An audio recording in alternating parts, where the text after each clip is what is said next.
Humina talaga. Calamares na walang kapares. Pag online, wala. We can reach millions by just posting one video. Iwan ng lasting impact sa inyong target market, parang Hive Anzure. Good afternoon.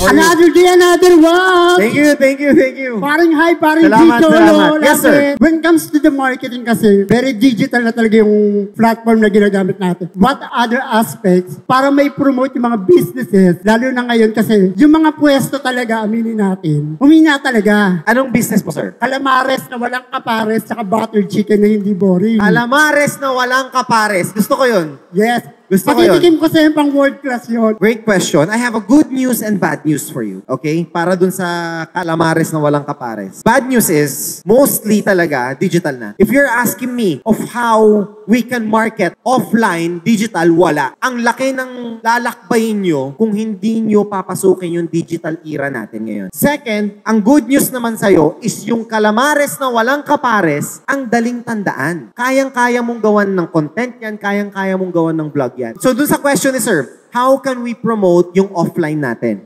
It's hard.